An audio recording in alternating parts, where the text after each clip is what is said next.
सो 10th class, अब आज हम डिस्कस करेंगे वाटर पोल्यूशन. ठीक है, लास्टली हमने डिस्कस किया था air pollution and today we will discuss water pollution. देखिए वाटर पोल्यूशन क्या होता है. अब जैसे एयर पोल्यूशन होता है कि एयर के अंदर जो है वो सस्पेंडेड कार्बन पार्टिकुलेट्स होते हैं, अनबर्न कार्बन हाइड्रोकार्बन्स होते हैं. ठीक है, ऐसे ही अनवांटेड पार्टिकल्स मैटर होता है वाटर के अंदर जो कि वाटर को पोल्यूट करता है. ठीक है, और उसे हम कहते हैं water pollution. It may be defined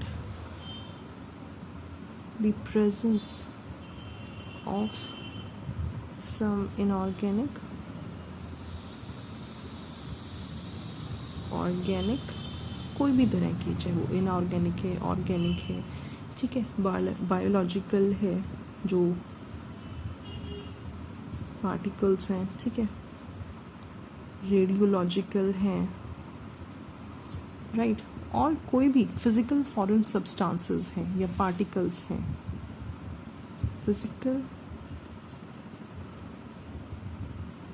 foreign substances,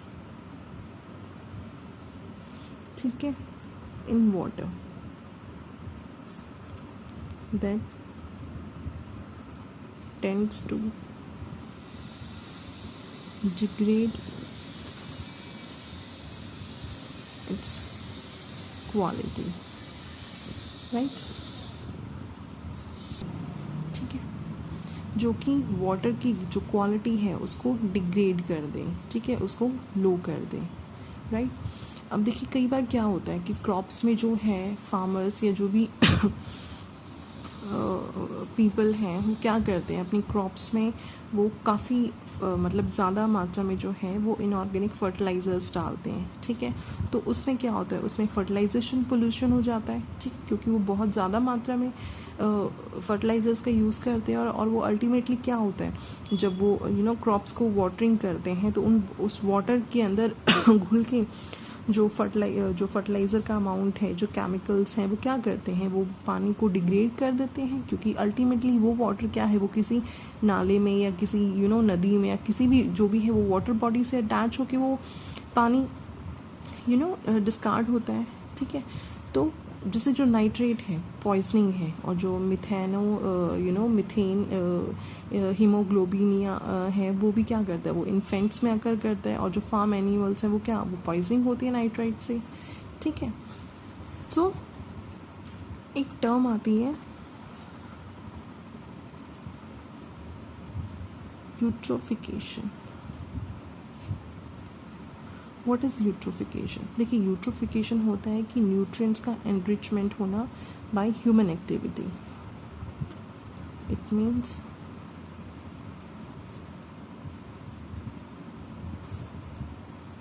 enrichment of nutrients by human activity. ठीक है, इसको हम कहते हैं यूट्रोफिकेशन. ठीक है, तो यूट्रोफिक क्या होता है, it refers to the lake जो कि हाईली प्रोडक्टिव होती हैं in terms of the organic matter. ठीक है, and well supplied with the nutrients. ठीक है, फिर एक टर्म है BOD. What is BOD. देखिए BOD होता है बायोलॉजिकल ऑक्सीजन डिमांड. इसकी फुल फॉर्म होती है बायोलॉजिकल ऑक्सीजन डिमांड. ठीक है, ये क्या होता है, ये BOD जो है वो एक अमाउंट होता है. ठीक है, अमाउंट ऑक्सीजन का, वो अमाउंट जो रिक्वायर्ड होता है फॉर द बायोलॉजिकल ऑक्सीडेशन. ठीक है, किसके द्वारा, by microbes in any unit volume of the water. ठीक है, it is the amount of oxygen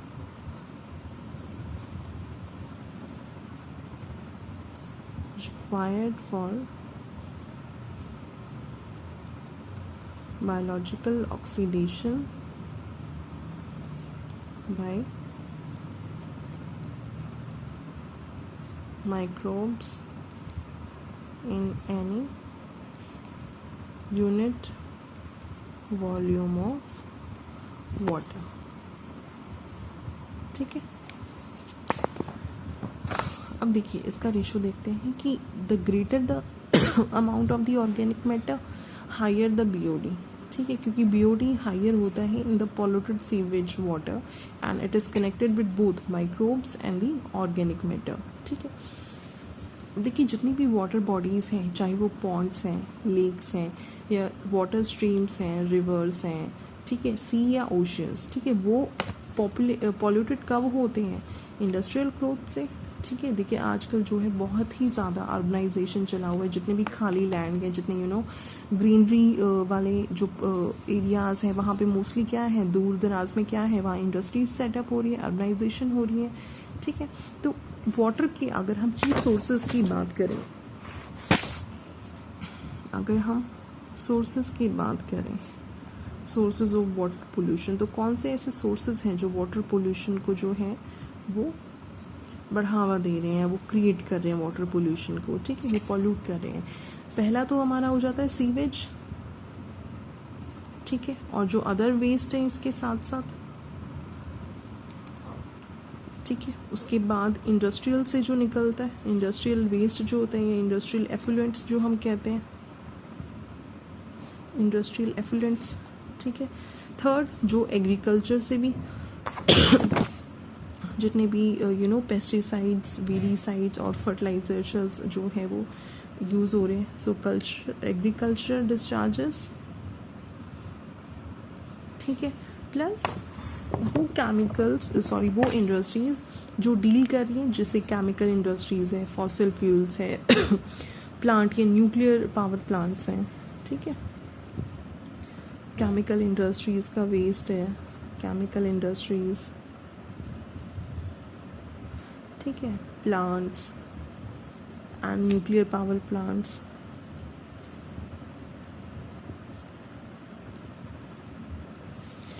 ठीक है।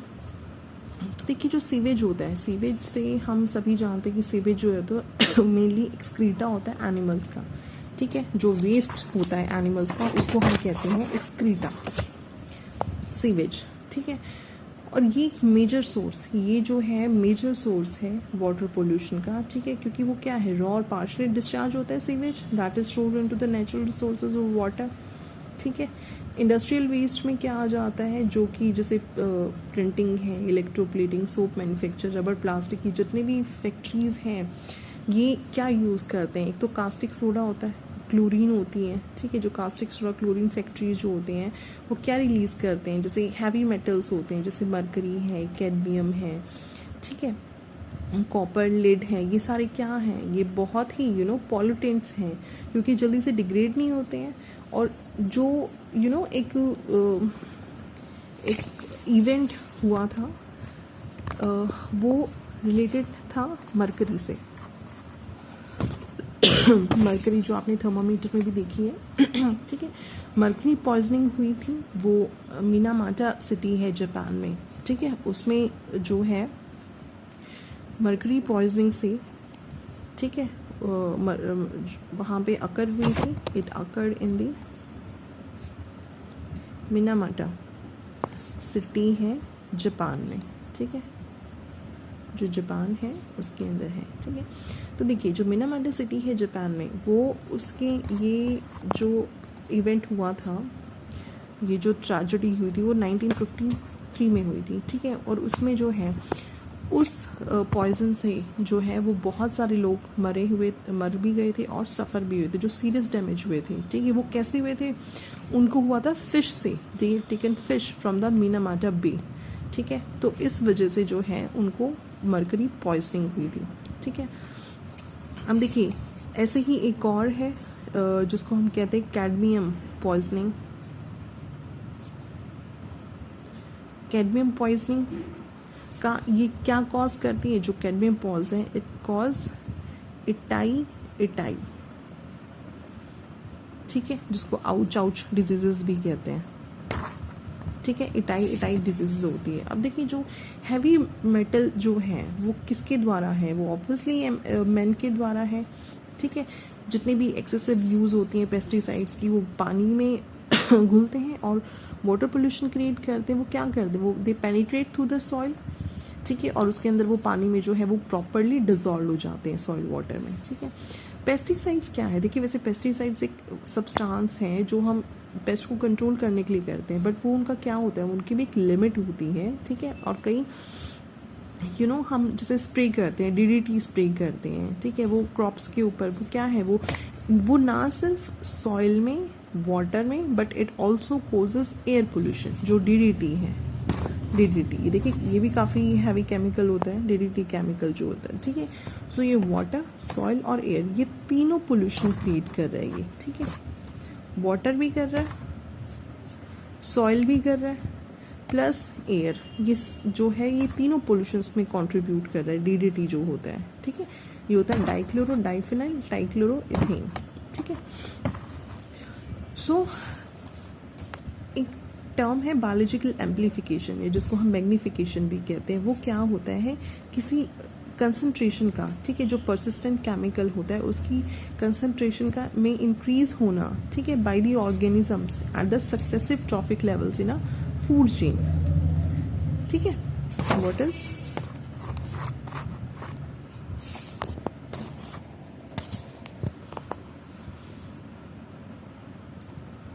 बायोलॉजिकल एम्प्लीफिकेशन, ठीक है, या magnification.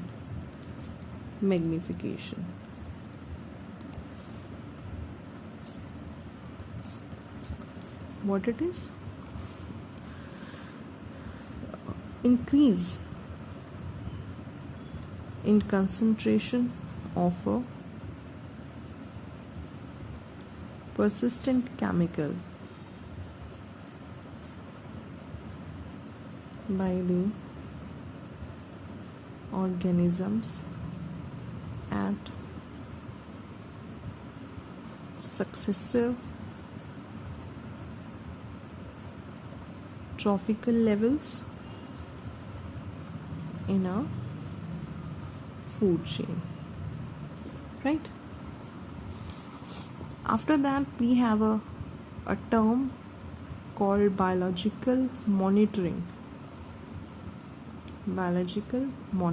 What it is?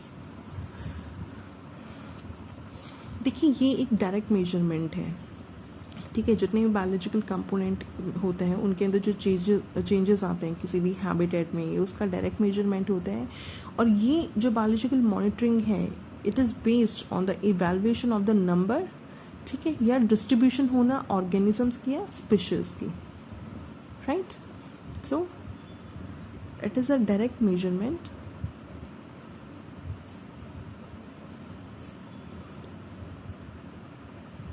of changing in the biological component of a habitat based on evaluation of the number of organisms or the species, right? This is known as biological monitoring. Now comes soil pollution.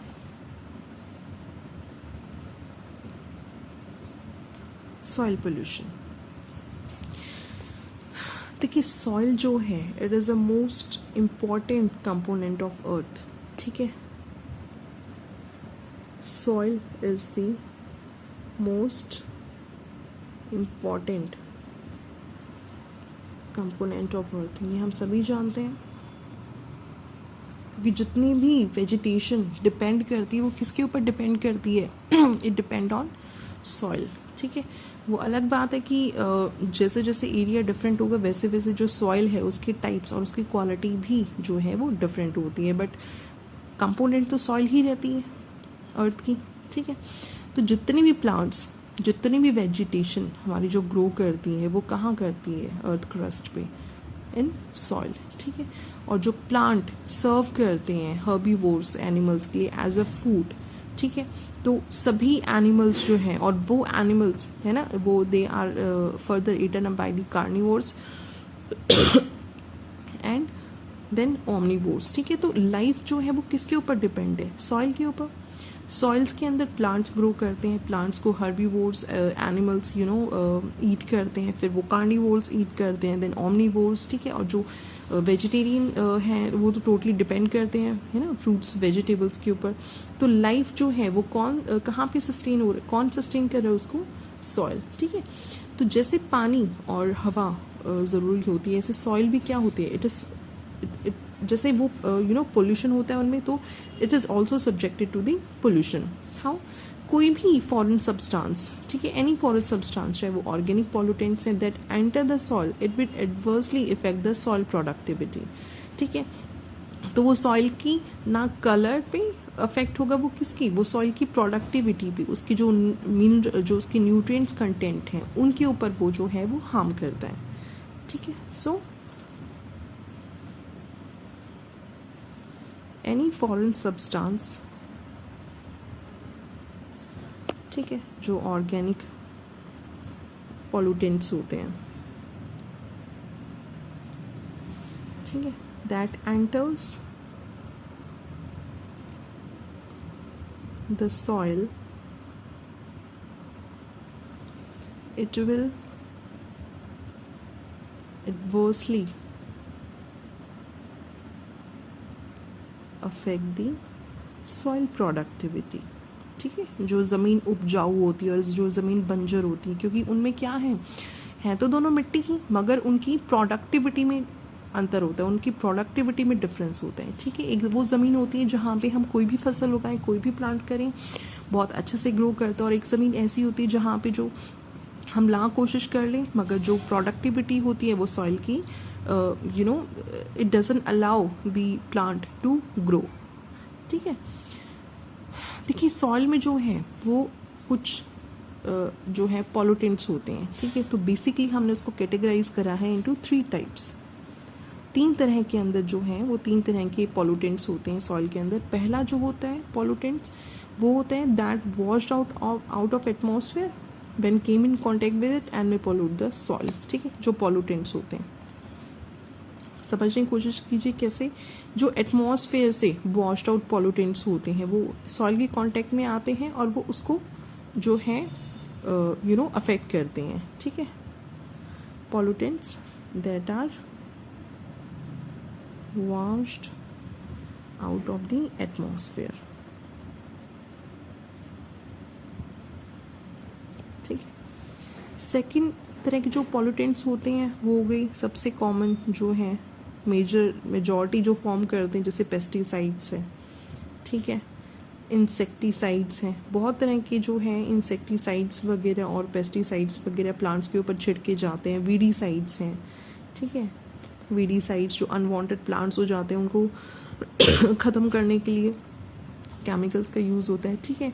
और वो क्या होते हैं, ये सब जो है वो क्रॉप्स के ऊपर स्प्रे करे जाते हैं। तो क्रॉप्स में जब वाटर करते हैं तो क्या होते हैं, वो वाटर के थ्रू जो है वो कांटेक्ट की सॉइल में कांटेक्ट करते हैं। ठीक है। सॉइल के कांटेक्ट में आते हैं।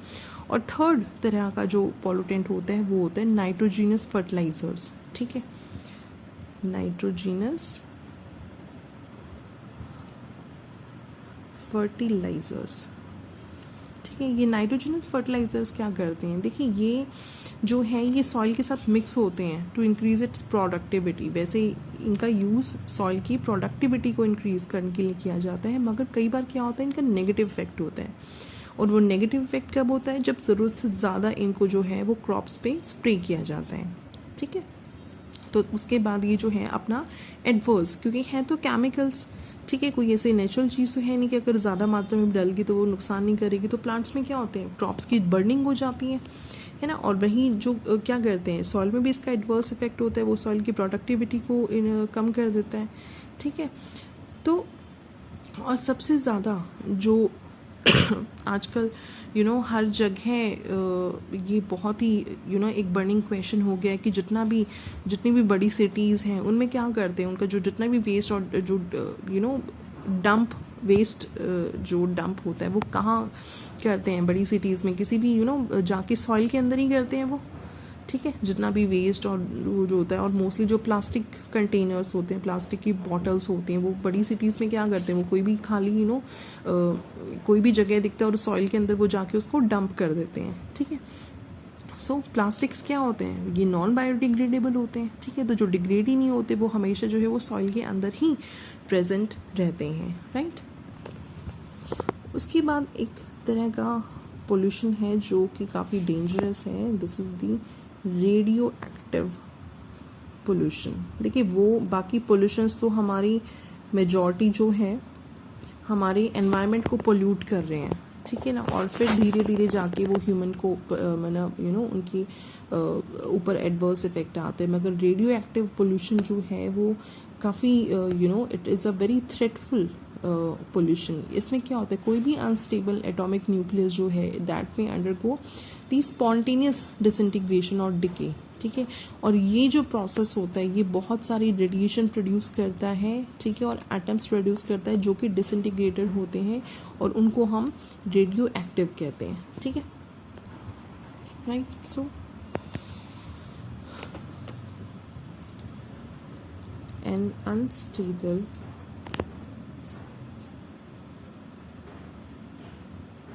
atomic nucleus may undergo spontaneous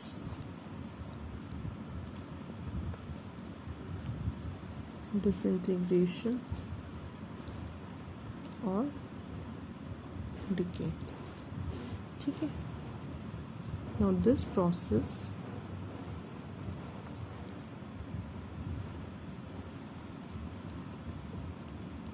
produces radiation and atoms.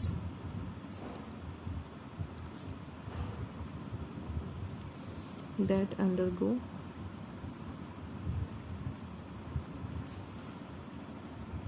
disintegration are said to be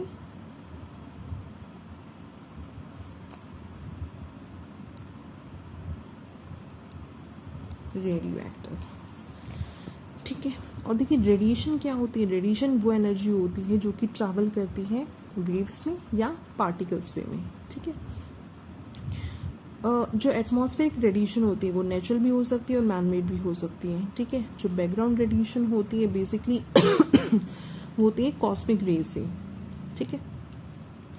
अब देखिए जैसे साउंड है, अगर 80 dB डेसिबल से जो है that can be safely regarded as a pollutant but it harms the hearing system, ठीक है। 80 डेसिबल से जो ज़्यादा होती है वो हार्मफुल होती है, जो हमारे हियरिंग सिस्टम को जो है वो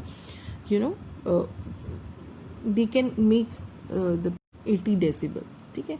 सो जो WHO जो है, जो वर्ल्ड हेल्थ ऑर्गेनाइजेशन है, उन्होंने बड़ी सिटीज़ ये जो भी सिटी हैं, ठीक है, उनके लिए फिक्स कर दिए, WHO has fixed, ठीक है, 45 decibel as the safe noise level for the city, as the safe noise level for the city, ठीक है। Now देखिए किसी भी रेडिएशन के सामने एक्सपोज करना, या अगर आप रेडिएशन के कांटेक्ट में आते हैं तो it is very harmful, it can cause life threatening diseases, ठीक है। उनमें से एक कैंसर है, ठीक है, जो क्या है जेनेटिक डैमेज भी कर सकते हैं, और not even cancer, genetic damage वो इन्फेंट मोर्टालिटी भी कॉज कर सकते हैं, ठीक है। सो जो है एक एक डिज़ास्टर आया था जिसको हम कहते हैं चेर्नोबाइल डिज़ास्टर, ठीक है। दिस डिज़ास्टर CHERNOBYL, ठीक है, ये जो डिज़ास्टर है that it takes place in the Ukraine, ठीक है। और ये हुआ था 26 अप्रैल इन 1986 में, ठीक है, क्या हुआ था, ये मतलब एक न्यूक्लियर पावर स्टेशन में एक्सप्लोजन हुआ था और उसमें ह्यूज अमाउंट ऑफ जो है रेडियो एक्टिव सब्सटेंसेस जो है वो एटमॉस्फेयर में घुल गए थे। ठीक है, जो चेर्नोबाइल डिज़ास्टर क्या है कि एक रेडियो जो न्यूक्लियर पावर स्टेशन है उसके अंदर एक्सप्लोजन हुआ था। ठीक है, और उससे इतने सारे मतलब और उस एक्सप्लोजन से जो है वो huge amount of radio active substances जो है वो एटमॉस्फेयर के अंदर घुल गए। ठीक है, सो ठीक है, तो इसीलिए जो देखिए प्रेगनेंसी के टाइम पे भी जो मदर होती हैं, जो प्रेग्नेंट वुमेन होती हैं, उनको जो है अल्ट्रासाउंड के लिए भी बहुत ज़्यादा नहीं कहा जाता, क्योंकि उसमें क्या है, वो ओब्वियसली उसमें रे से एक्सपोज हो रही हैं। ठीक है, so mother who receive the abnormal doses of x-rays, ठीक है, जो डायग्नोस्टिक पर्पज से होता है ड्यूरिंग प्रेगनेंसी, वो एक above average number of mongoloid children वो बर्थ देती हैं फिर। ठीक है, और देखिए इसको डिस्पोज करना, जो रेडियो एक्टिव पोल्यूशन है, जो रेडिएशन स्ट्रेस होता है, it rates to the reduction in the species diversity of the ecosystem, क्योंकि बहुत हार्मफुल करती हैं ये। ठीक है, और देखिए इस वेस्ट को डिस्पोजल ऑफ वेस्ट जो होता है वो ही produced heat in the nuclear energy production that causes the thermal pollution. ठीक है, सो थर्मल पोल्यूशन क्या है,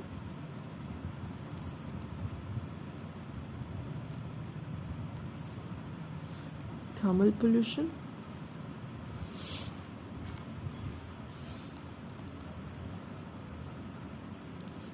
disposal of waste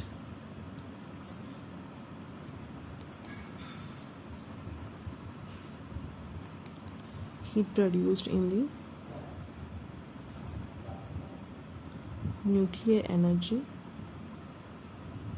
production, ठीक है, that causes the thermal pollution। ठीक है, अब देखिए जो थर्मल पोल्यूशन जब होता है, ठीक है, तो it raises the temperature of water. ठीक है, ये क्या कर रहे हैं, it raises this thermal pollution,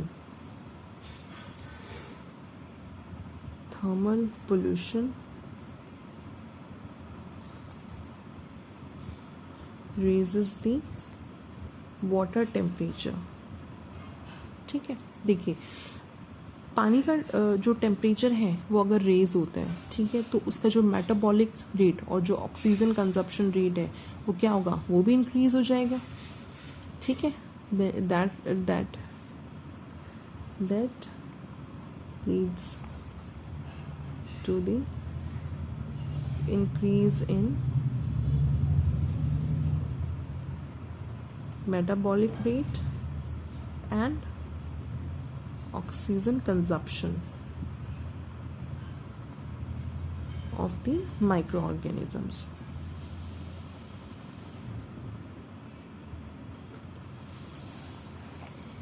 right, clear? ठीक है, then comes the noise pollution। As we have discuss कि जो 80 डेसिबल के बियॉन्ड जो होता है वो हमारे कानों के लिए सही नहीं होता, तो इसलिए WHO has fixed sound of 45 decibel. ठीक है, कोई भी अनवांटेड साउंड जो डम्प्ड होती है इनटू एटमॉस्फेयर, ठीक है, कई बार देखिए ये नॉइस पोल्यूशन जो है वो बहुत अनप्लीजेंट भी होती है। ठीक है, उसको कोई लाइक नहीं करता, उसको सुनने में ही वो काफ़ी हेडेक दे जाती है। ठीक है, मेन सोर्सेज जो नॉइस पोल्यूशन की होते हैं, फैक्ट्रीज़ होती हैं, इंडस्ट्रीज़ होती है, ट्रांसपोर्टेशन है जैसे एयर है, रेल है, रोडवेज़ हैं। ठीक है, और जितनी भी कम्युनिटी या रिलीजियस एक्टिविटीज़ होती हैं। ठीक है, मेन सोर्सेज, ठीक है, फैक्ट्रीज़ हैं, फैक्ट्रीज़, इंडस्ट्रीज़, ठीक है, एंड ट्रांसपोर्टेशन है bye rail, air, rail and road. ठीक है, और जो कम्युनिटी एंड रिलीजियस एक्टिविटीज़ होती हैं, किसी की शादी है, वो इतना डीजे इतना तेज़ डीजे आजकल आई डोंट नो कि वो सेटिंग क्या करते हैं, बट इतना तेज़ डीजे होता है कि आपकी जो घर की खिड़कियाँ दरवाजे हैं वो भी शेक करने लग जाती हैं, उनके अंदर भी इतनी तेज़ वाइब्रेशन होती है कि वो अभी गिरेंगे। ठीक है, तो ये सब क्या है, ये नॉइज़ पोल्यूशन है ना, बहुत तेज़ आवाज़ करते हैं जो कि बेरेबल नहीं होती है। ठीक है, तो बेसिक जो है, देखिए साउंड की बेसिक 2 प्रॉपर्टीज़ होती हैं, एक तो लाउडनेस, ठीक है, और इसे राइट। तो लाउडनेस में क्या हो जाता है, एक वो सेंसेशन साउंड की that is perceived by the individual. ठीक है, वो डेसिबल के अंदर हम मेजर करते हैं। ठीक है, नॉइज़ जो है देखिए बहुत ही उसका एडवर्स इफेक्ट होता है मैन में, और सबसे ज़्यादा इफेक्ट जाता है ईयर्स के ऊपर। ठीक है, उसमें क्या होता है, उसकी जो हियरिंग कैपेसिटी जो होती है, हियरिंग कैपेसिटी वो रिड्यूस हो जाती है, हियरिंग कैपेसिटी गेट रिड्यूस्ड। ऐसे ही होता है नॉइज़ पोल्यूशन से। ठीक है, प्लस क्या क्या होता है, देखिए स्किन की फ्लशिंग होती है, और जो स्टमक मसल्स होते हैं उनका कंट्रैक्टिंग होती है। ठीक है, डेफनेस जो है that can be caused due to the मतलब अब बिल्कुल ही बहुत ही ज़्यादा सीरियस डेफनेस हो सकती है अगर वो कॉन्टीन्यूस एक्सपोजर रहता है नॉइज़ पोल्यूशन पे। ठीक है, नॉइज़ ना सिर्फ कानों को, बट इसके एडवर्स इफेक्ट क्या क्या है।